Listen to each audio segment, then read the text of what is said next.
Muy buenos días a todos. Para mí es un gusto estar conversando sobre esta temática acerca del derecho internacional de los derechos humanos.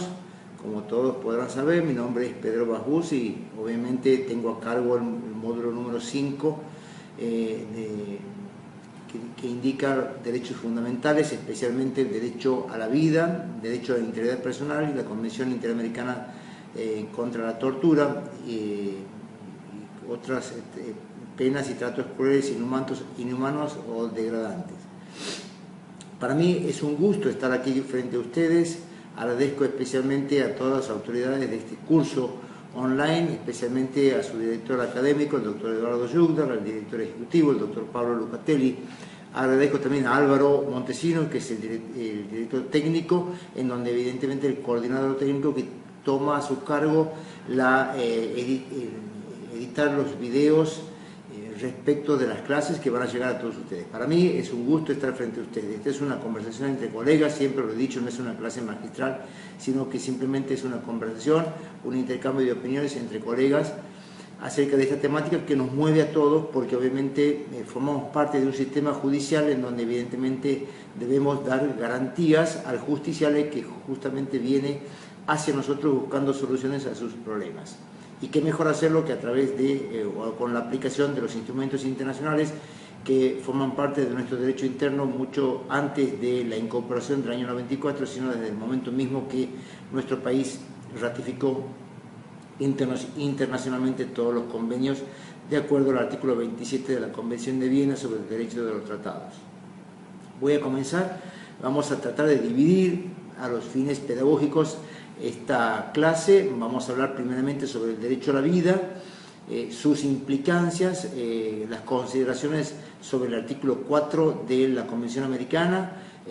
Vamos a hablar sobre la pena de muerte, sobre la desaparición forzada. En algunos casos vamos a tomar algún tópico al respecto, y en la clase siguiente vamos a tratar el tema del derecho a la integridad personal, que también viene a cuento de lo que vamos a hablar sobre el derecho a la vida. Ahora bien, antes de comenzar específicamente hablando sobre el derecho a la vida, tratado en la Convención Interamericana de Derechos, la Convención Americana de Derechos Humanos, uno tiene que entender que la problemática de los derechos humanos cobra impulso desde las postrimerías de la Segunda Guerra Mundial. Es decir, nosotros veníamos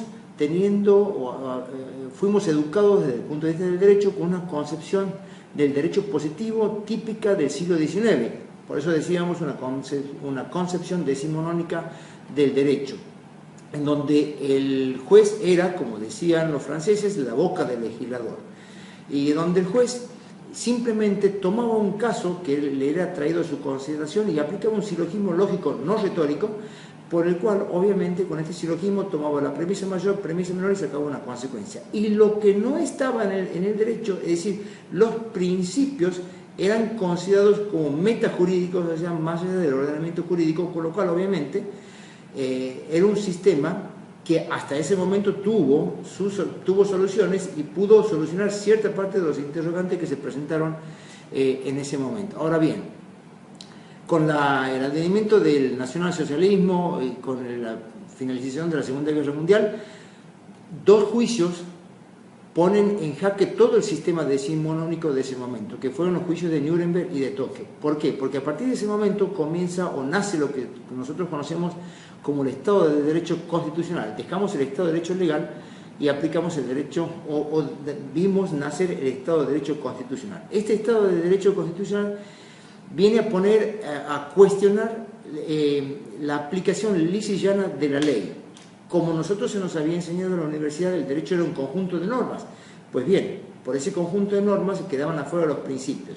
Y si el derecho hubiese sido considerado de esta manera, los juicios a los jueces que aplicaron el derecho nazi en ese momento hubiesen tenido una solución distinta a lo que todos conocemos. Porque justamente en Nuremberg se enjuicia o se cuestiona a los jueces por aplicar el derecho. Y aplicando el derecho cometieron todas las atrocidades, o sea, legalizaron el exterminio de los judíos, de los gitanos, de los homosexuales en ese momento en la Alemania regida por el nacionalsocialismo.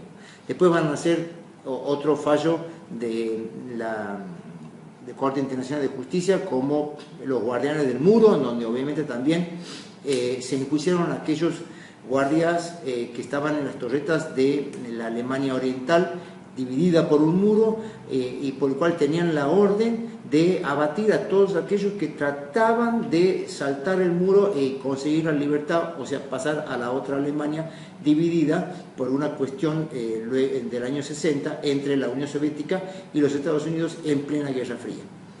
Todo esto se pone en jaque y a partir de ese momento nace lo que nosotros conocemos como el Estado de Derecho Constitucional. Y considero interesante decir algunas cositas antes de ingresar al sistema interamericano, porque a partir de los juicios de Nuremberg y Tokio, el mundo tiene otra visión respecto del derecho internacional de los derechos humanos, especialmente en el año 1948, cuando el sistema internacional adopta, con el auspicio de Naciones Unidas, la Declaración Universal de los Derechos Humanos, una declaración que es inherente a la persona humana sin distinción de raza, de credo, de religión, de lengua, ni de estatus. Esta Declaración Universal nace en diciembre del año 48. Fíjense que en el sistema interamericano, después de la 9ª Conferencia de Bogotá, nace la Convención Americana de Derechos y Deberes del Hombre. O sea, es anterior, por unos meses, a la Declaración Universal. De todas maneras, tanto en un sistema como otro, estas declaraciones, la Declaración Universal y la Declaración Americana, vienen a suplir lo que en ese momento estaba faltando, que era el respeto irrestricto de los derechos humanos y de la persona considerada como tal, es decir, la persona considerada como un ente susceptible de adquirir derechos y contraer obligaciones, pero desde una visión naturalista, podríamos decir así, y no positivista, existían los principios que eran o que estaban antes de la norma. Fíjense que en nuestro país, después de la última reforma en el año 2015, se incorporan a los principios como parte del sistema jurídico, que si bien es cierto ya estaban en el artículo 16 del viejo Código Civil, no eran estos principios los que van a regir y los que están escritos ahora en el artículo 1, 2 y 7 del Código Civil y Comercial de nuestro país. Nace el Sistema Universal de los Derechos Humanos.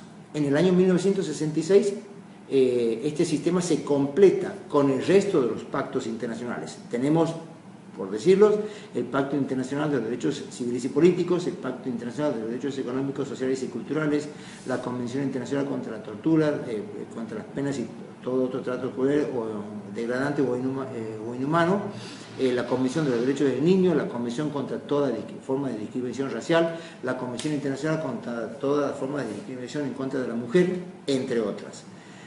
El sistema interamericano también se hace eco de esta avanzada del sistema universal, y así nosotros vamos a ver, más allá de la Declaración Americana de los Derechos y Deberes del Hombre del año 1948, 9ª Conferencia de Bogotá, la Convención Americana de Derechos Humanos del año 65, también conocido como el Pacto de San José de Costa Rica.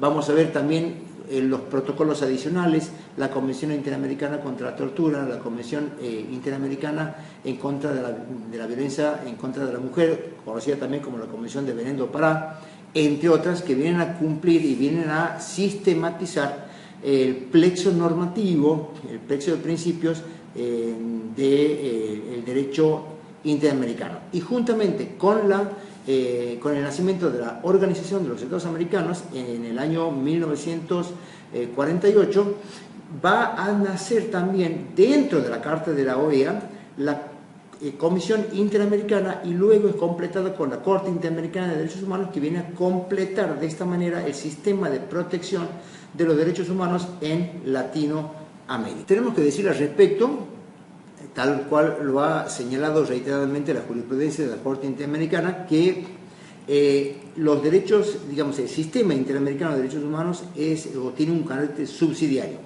El sistema universal tiene un carácter universal y progresivo. ¿Por qué decimos universal? Porque al menos un Estado ha ratificado un pacto de derecho internacional de los derechos humanos. Por eso decimos que es universal, porque abarca a todos los Estados que forman parte de la comunidad organizada.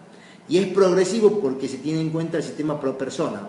Digamos, hemos comenzado en aquel momento, en 1948, con los derechos humanos de primera generación, luego vinieron los de segunda, y hoy estamos con los derechos humanos de la tercera generación, que tienen en cuenta la sustentabilidad y el medio ambiente, entre otros, por ejemplo. También decimos que el sistema interamericano es subsidiario. ¿Por qué? Porque es necesario que los estados garanticen per se la aplicación irrestricta de los derechos humanos en sus habitantes. Y solo cuando el Estado no puede o no quiere hacerlo, es decir, cuando no se encuentran previstos los mecanismos internos, recién podemos nosotros, luego de agotada esta vía interna, acudir al sistema interamericano de protección de los derechos humanos para todos los habitantes de aquellos estados que hayan ratificado la Convención Interamericana de Derechos Humanos o la Convención Americana de Derechos Humanos. Efectuada esta síntesis o esta introducción, podemos nosotros comenzar a vislumbrar lo que la Convención Americana trata acerca del derecho a la vida. Y así los invito a que podamos leer el artículo 4 de la Convención Americana de Derechos Humanos, que específicamente tiene un párrafo general, el primero, y luego desde el segundo hasta el quinto hay consideraciones determinadas acerca de la aplicación de la pena de muerte en los estados que forman parte del sistema interamericano de protección de derechos humanos. Y así, por ejemplo, el artículo 4 comienza diciendo que toda persona tiene el derecho a que se respete su vida. Este es el enunciado general. Después comienza: este derecho está protegido por la ley en general, y aquí hubo una discusión a raíz del caso de Baby Boy, conocido como Baby Boy versus Estados Unidos, que me voy a referir posteriormente por el tiempo o el dies a quo a partir del cual se consideraba protegido el derecho a la vida. Entonces, reiteramos, dice el artículo primero: toda persona tiene derecho a que se respete su vida. Este derecho se encuentra protegido por la ley, en general desde el momento de la concepción. Y dice: nadie puede ser privado de la vida arbitrariamente. Punto.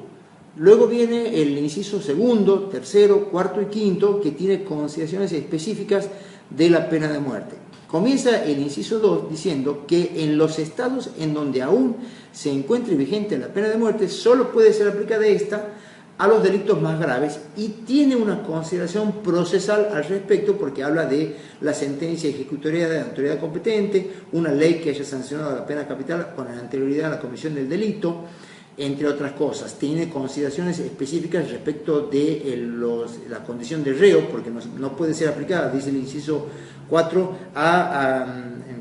por delitos políticos o conexos. Tampoco puede ser aplicada a los menores de 18 años o mayores de 70, ni a mujeres embarazadas.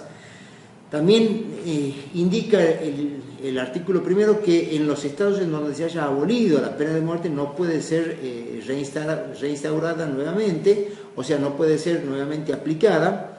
Y finalmente termina el inciso sexto diciendo que todos los condenados tienen el derecho a que se indulte, se conmute o se amnistíe su pena. Y mientras se encuentra pendiente la solicitud, el Estado no puede aplicar, o sea, no puede seguir adelante con la condena o no puede aplicar la pena de muerte. Vamos a tratar de desbrozar en esta primera parte, en esta primera clase, las consideraciones acerca del derecho a la vida. Como dice el artículo 4 en su párrafo primero, en su inciso primero, como usted quiera llamarlo, dice: toda persona tiene el derecho a que se respete su vida. Esto es una consideración general.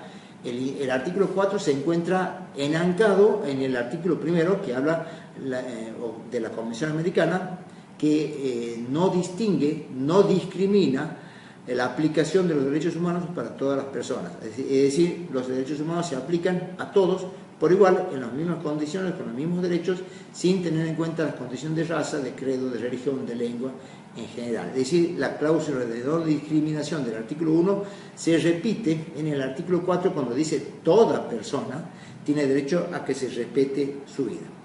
¿Desde cuándo? Dice: este derecho está protegido por la ley y en general desde el momento de la concepción. Como decíamos, esto fue un tema que fue tratado en la jurisprudencia interamericana y la Comisión tuvo que redactar nuevamente el artículo, en su momento fue el artículo 2, para que hoy se considere como el artículo 4. ¿Por qué? A raíz de aquellos estados en donde se había o permitían el aborto con fines terapéuticos o el aborto producto de violaciones o de estupros. En este caso, había una discusión acerca de del principio o del día o del momento temporal a partir del cual se debía considerar respetado el derecho a la vida.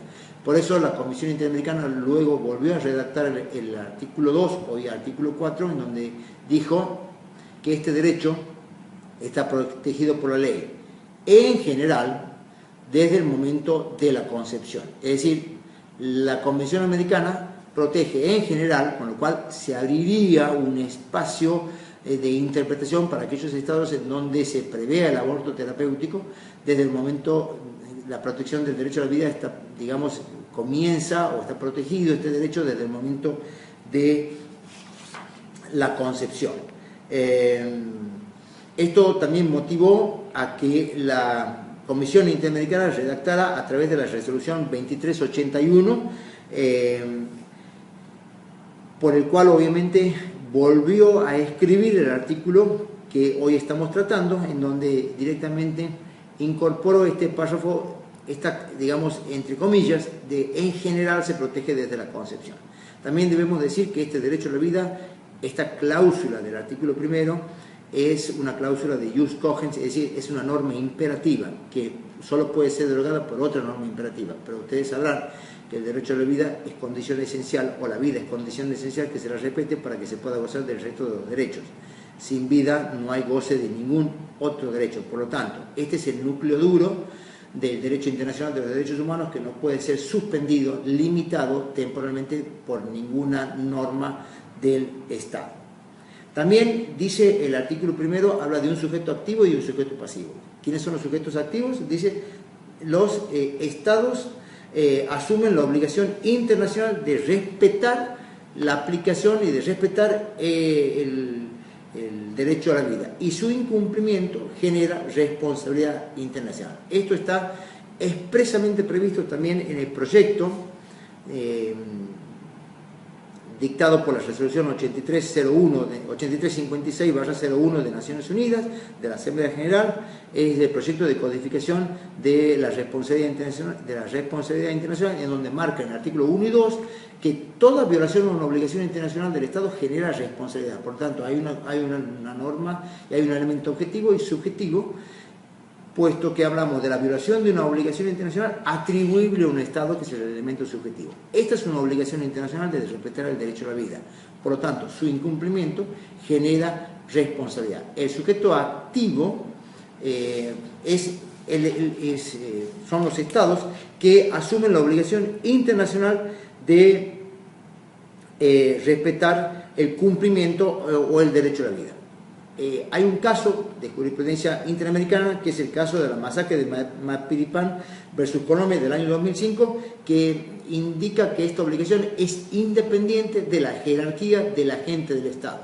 También no es necesario, debemos decir, la individualización de los agentes que han cometido las violaciones para que sea responsable el Estado. Es decir, el Estado responde en general por la violación o por no respetar el derecho a la vida, y en particular cuando obra por actos o por omisiones de sus agentes, de terceros que pertenecen al Estado o que se encuentran bajo su responsabilidad, o cuando el Estado asume la condición de garante respecto de grupos que tienen que manejar, en este caso, personas, y atentan en contra de su vida. Por lo tanto, podemos decir entonces que es una responsabilidad, si se me permite, de índole objetiva, en donde el Estado asume la obligación en general de garantizar el derecho a la vida, y hay responsabilidad cuando el Estado no cumple su obligación,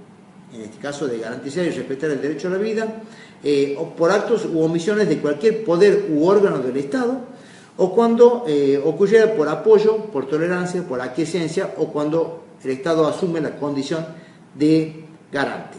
Esto es similar a lo que pasó en un caso en donde no se trató del derecho a la vida, pero sí hubo responsabilidad internacional, tratado por la Corte Internacional de Justicia, en el caso de Estados Unidos versus Teherán, con el advenimiento de la Revolución Islamista del año 1979, el Estado de Irán, el Estado en este caso teocrático de Irán, facilitó, toleró e inclusive animó al pueblo a atentar en contra de un enemigo común, que en ese momento era Estados Unidos, y todos conocemos la toma de la embajada, donde se produjeron daños. Hubo también persecución a estadounidenses que todavía no habían podido salir en este momento de Irán.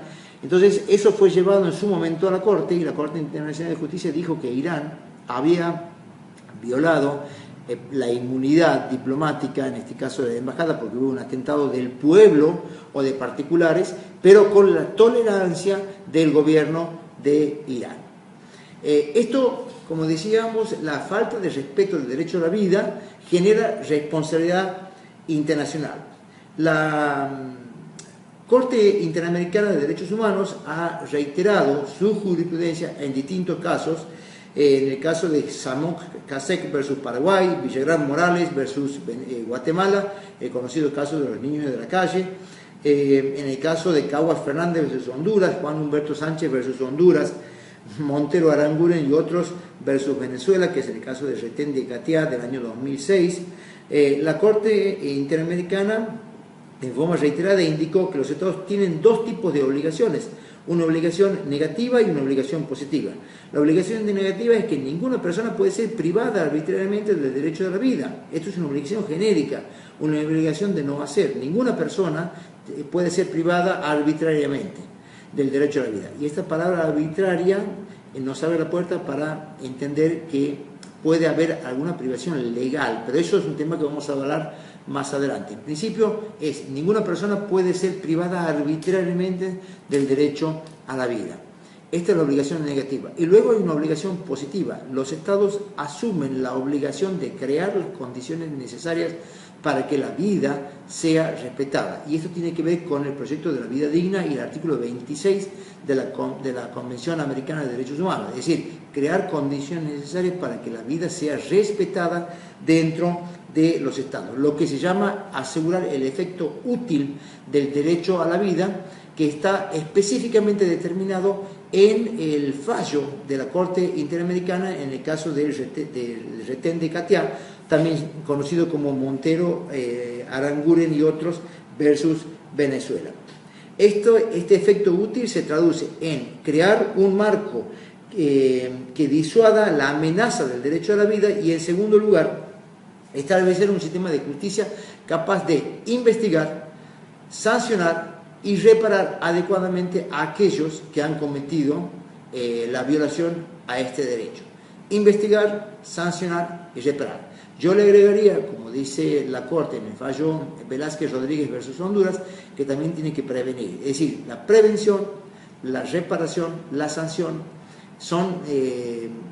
y la investigación son parte necesaria de un sistema interamericano que resguarda el derecho a la vida. Esto está dicho en el caso Montero Aranguren versus Venezuela y en el caso Velázquez Rodríguez versus Honduras, y otros que vamos a mencionar a medida que vayamos avanzando en la clase de hoy. Entonces, tenemos una obligación negativa y una obligación positiva. La obligación negativa: ninguna persona puede ser privada arbitrariamente del derecho a la vida. Y la obligación positiva, que se traduce en la creación de las condiciones necesarias para que ese derecho sea respetado, y en segundo lugar, tener un sistema judicial adecuado, eficaz, que pueda investigar, sancionar y reparar.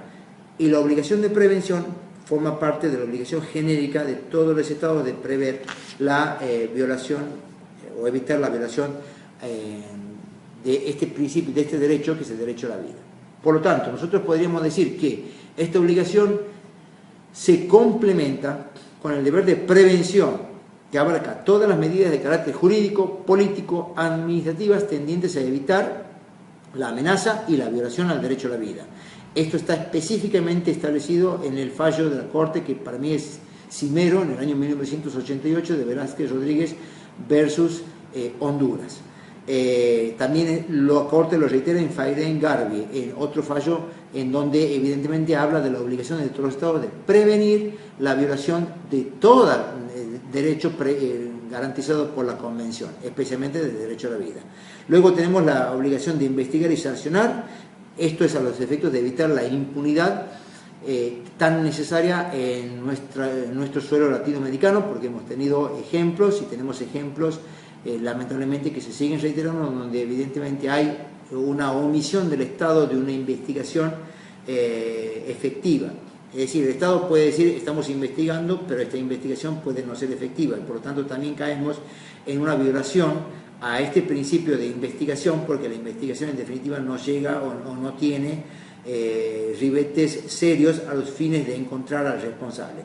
Y después está la obligación de sancionar a quien haya cometido la violación y la reparación, que tiene que ser integral, y sobre esto me vamos a hablar a continuación, porque la Corte en todos los fallos, desde Velázquez Rodríguez con Honduras hacia adelante, indicó que la reparación tiene que ser integral. ¿Qué significa?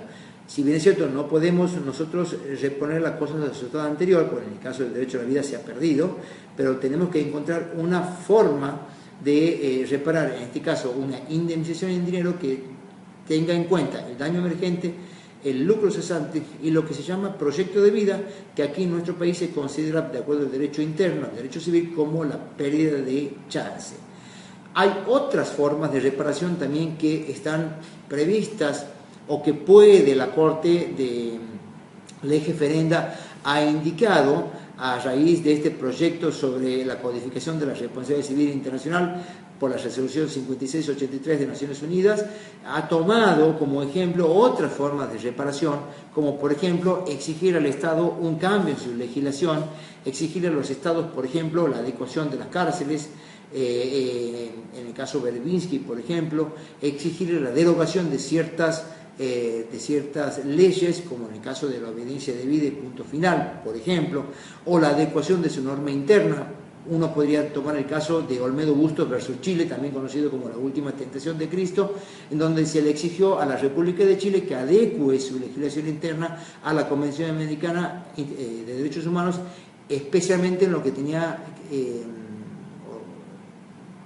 que referirse al derecho a réplica, que en ese momento no estaba previsto, o la libertad de expresión, que no estaba prevista en la Constitución chilena. Es decir, la reparación no solamente es en dinero, sino que muchas veces tiene otras formas, aneja la reparación en dinero, otras formas de reparación que también pueden, y de hecho la Corte ha tomado el caso en distintos fallos que los acabo de mencionar. Esto con respecto al derecho a la vida.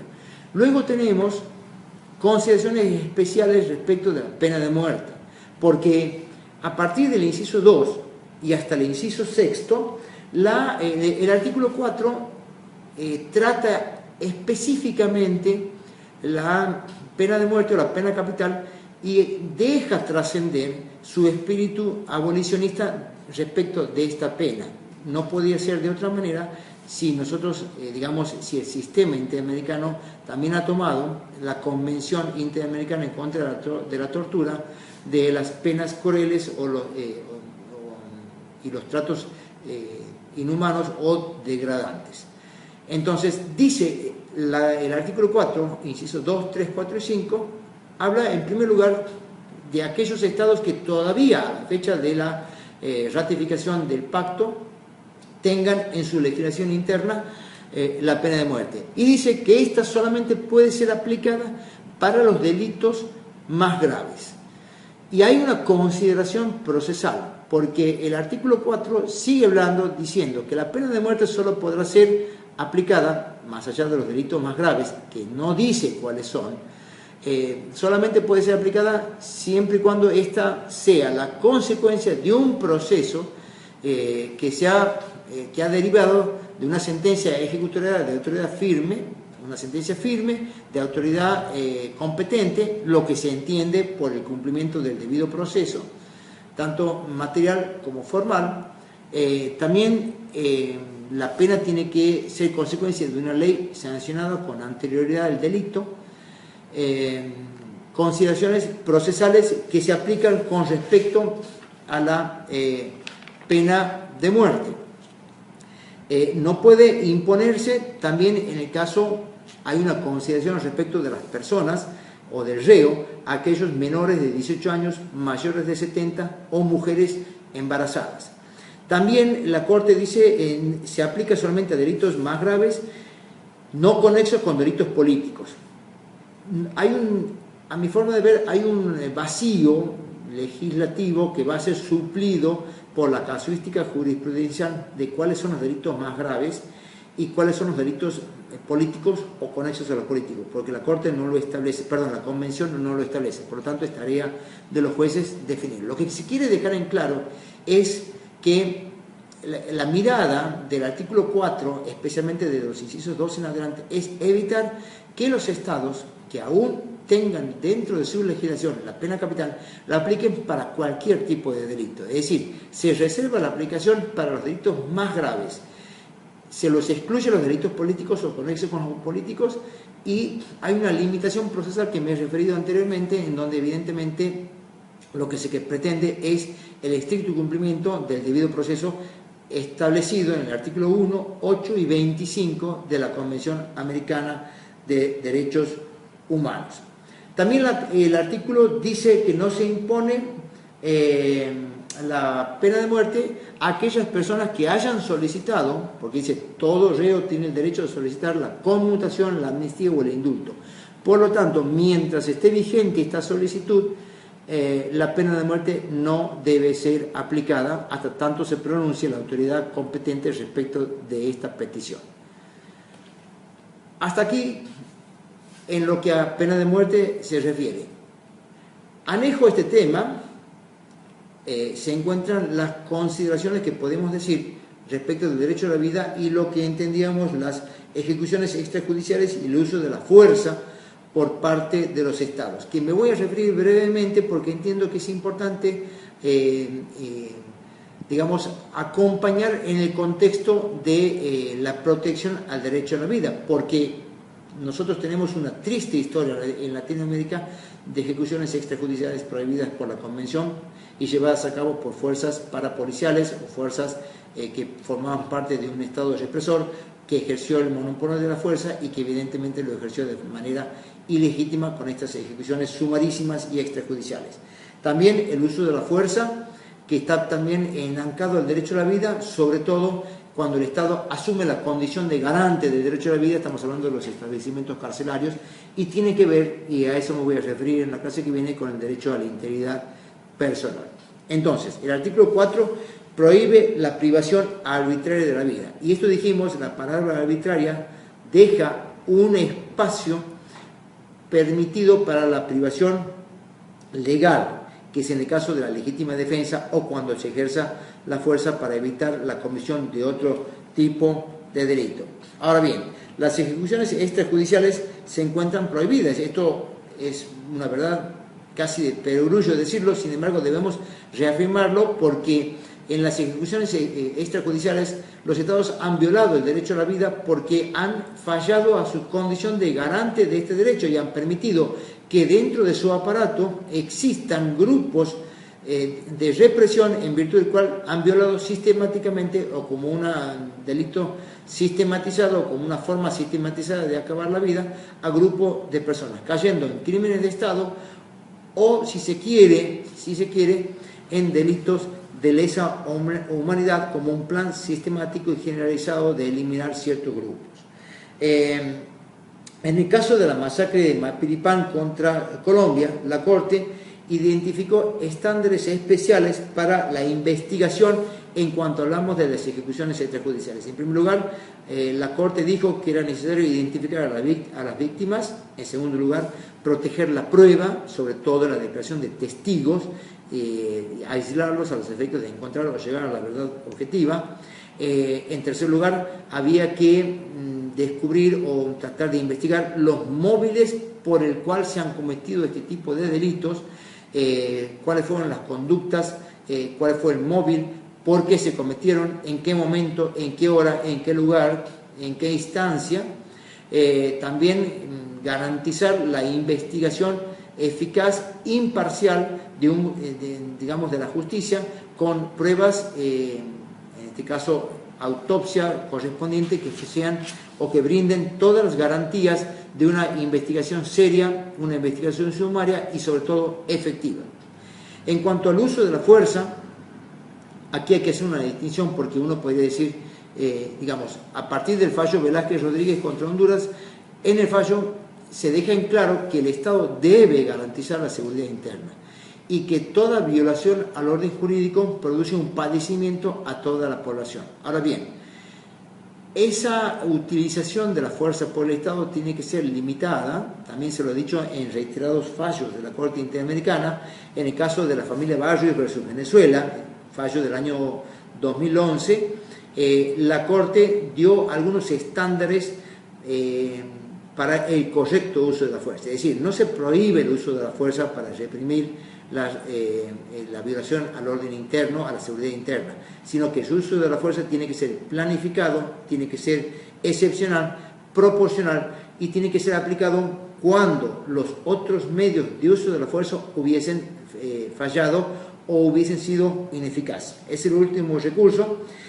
También dijo la Corte que por regla general se debe prohibir el uso de armas de fuego o el uso de armas letales o poder letal, y si se usa tiene que ser establecido por ley y con un debido procedimiento. Y en el caso del uso de armas de fuego con un poder letal, el Estado luego tiene que abrir una investigación seria y efectiva para establecer las causales y deslindar las responsabilidades. Pero uno debe reiterar, cuando el Estado utiliza su fuerza dentro de los estándares que establece la Corte Interamericana, no hay responsabilidad internacional del Estado. Lo que pasa es que, como ustedes podrán observar, hay un delgado límite entre ese uso de la fuerza, estableciendo estos estándares y cruzando el cerco que ha impuesto la legislación, o digamos la jurisprudencia de la Corte. También debemos decir que hoy cada día más se han especializado las formas de delinquir, por lo tanto se necesita una fuerza profesionalizada por parte de los estados y que cumplan con estos estándares jurídicos que establece la Corte para evitar justamente los excesos, los casos de gatillo fácil y los excesos en la represión por parte de los estados.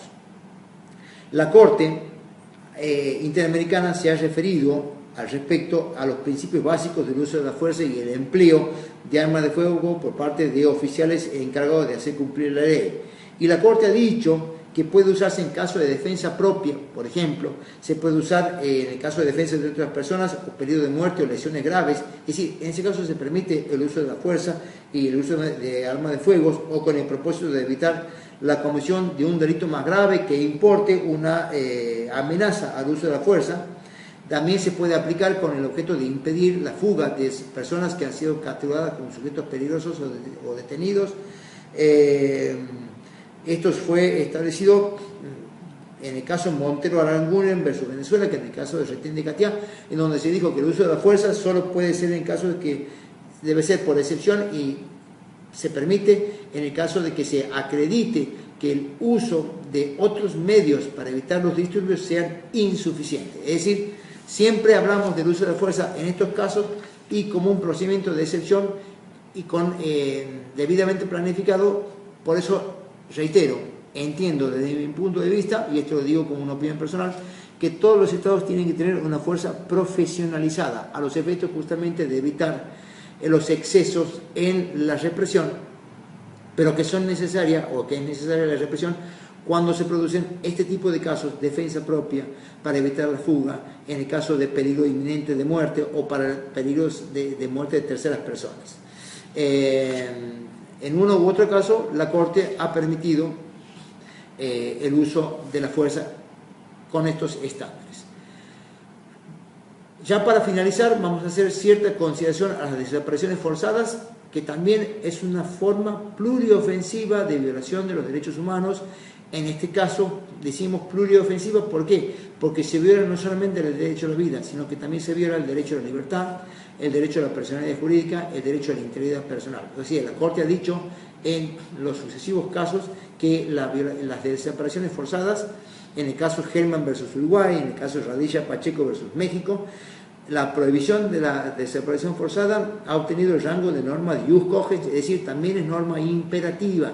Y también me adelanto a decir que la integridad personal, la prohibición a la violación a la integridad personal es norma de ius cogens, es decir, es una norma imperativa. Derecho a la vida, desaparición forzada y derecho a la integridad son normas imperativas. Y la Corte lo ha dicho específicamente en Hellman versus Uruguay, Radilla Pacheco versus México, que es anterior, en donde prohíbe la desaparición forzada porque entiende que esta es una forma pluriofensiva, es decir, se viola de una manera distintos derechos consagrados por la Convención Americana de Derechos Humanos.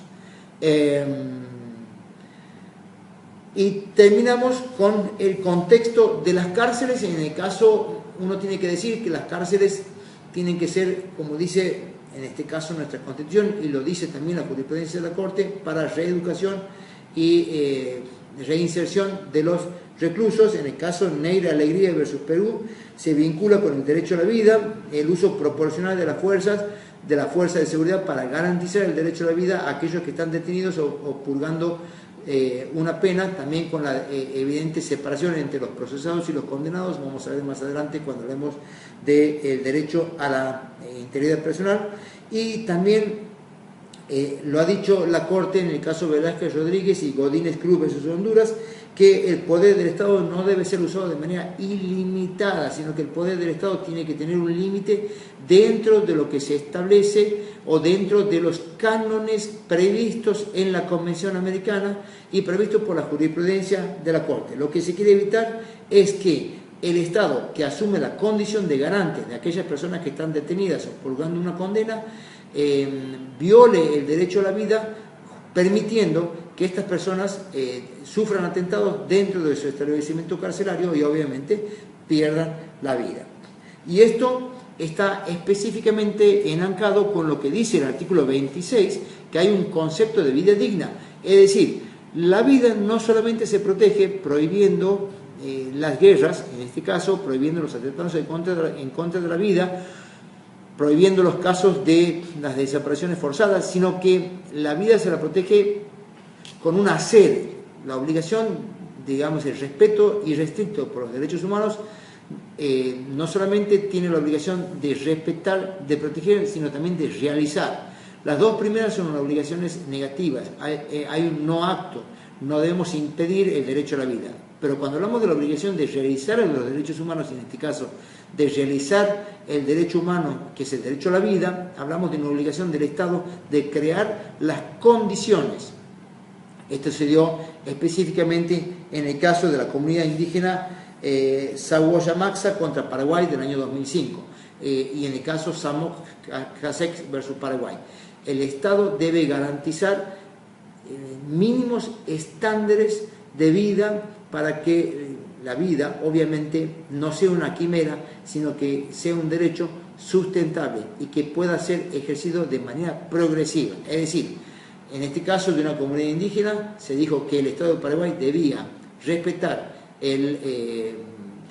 su ámbito natural y brindarle condiciones mínimas de supervivencia a los efectos de evitar justamente que el derecho a la vida sea violentado al condenar a la extinción de una comunidad, al violarle derechos básicos esenciales, en este caso como el acceso al agua, el acceso a alimentos y el acceso a una condición de vida digna. Artículo 26 enancado con el artículo 4.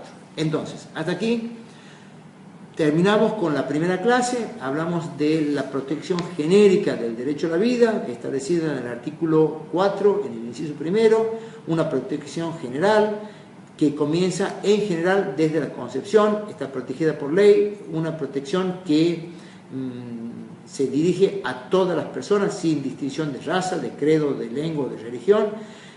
Hay un sujeto que está obligado a garantizar el derecho de vida, que es el Estado, que tiene una obligación genérica y una obligación particular. La obligación genérica es de evitar la violación del derecho a la vida y la obligación particular es de protegerla y de evitar que por actos u omisiones de órganos o agentes del Estado, de terceros que forman parte del Estado o de particulares que han sido cuya obra ha sido tolerada por el Estado o hubo una aquiescencia, o cuando el Estado obra en su condición de garante de este derecho. Hemos hablado también de la prohibición de la aplicación de la pena de muerte en aquellos estados que todavía la tienen, solamente pueden ser aplicadas para los delitos más graves, la prohibición de la aplicación a los delitos políticos o conexos con los políticos. Sí debe ser aplicada la pena de muerte en aquellas legislaciones que aún todavía la consagren. La pena solamente puede derivar de una sentencia dictada por una autoridad competente, firme y ejecutora de esta sentencia, o sea, cumplimiento del debido proceso material y formal. También hablamos de que esta pena no puede ser aplicada a menores de 18 años y mayores de 70.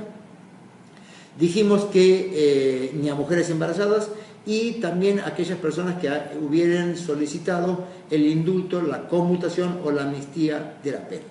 Hemos hablado de la prohibición de la desaparición forzada, algunas consideraciones genéricas sobre el uso de la fuerza del Estado y las condiciones de las cárceles, y hemos terminado con un pantallazo general diciendo que el Estado asume la obligación de realizar el derecho a la vida, que es justamente velar por la creación de condiciones mínimas y dignas para que todo ciudadano pueda progresivamente gozar de este derecho.